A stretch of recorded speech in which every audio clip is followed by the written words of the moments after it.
పచ్చని కాపురంలో చిచ్చుపెట్టిన ఫేస్బుక్ పరిచయం ఇద్దరి ప్రాణాలను బలి తీసుకుంది. ఇద్దరి మధ్య వివాహేతర సంబంధం గుట్టురట్టవడంతో మొదట ప్రియురాలు ఆత్మహత్య చేసుకోగా 2 రోజుల తర్వాత ప్రియుడు అనుమానాస్పద స్థితిలో చనిపోవడం విషాదాన్ని నింపింది. కృష్ణా జిల్లాలో ఈ మరణాలు సంచలనంగా మారాయి.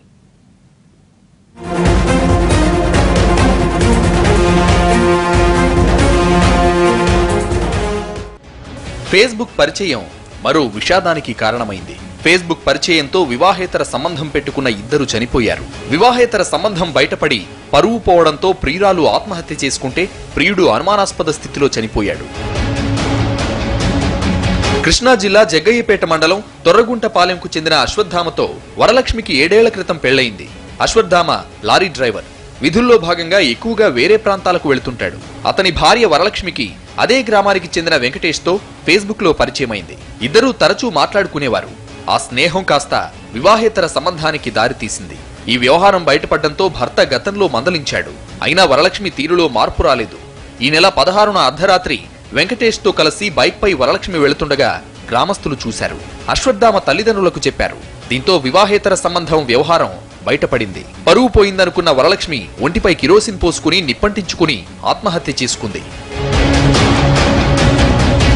వరలక్ష్మి ఆత్మహత్య చేసుకున్నప్పటి నుంచి వెంకటేష్ కనిపించకుండా పోయాడు. ఎక్కడ వెతికినా జాడ దొరకలేదు. 2 రోజుల తర్వాత తిరిగి ఊరికి వచ్చి ఇంట్లోనే ఉంటున్నాడు. వరలక్ష్మి మృతితో మనస్తాపం చెందిన వెంకటేష్ తాను కూడా చనిపోతానని తల్లితో అన్నాడు.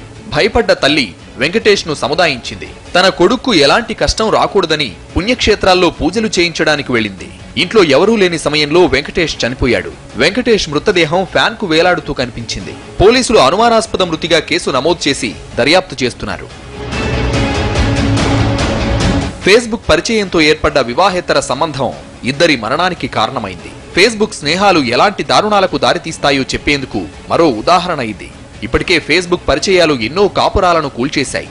అనేక కలహాలకు, విషాదాలకు కారణమవుతున్నాయి.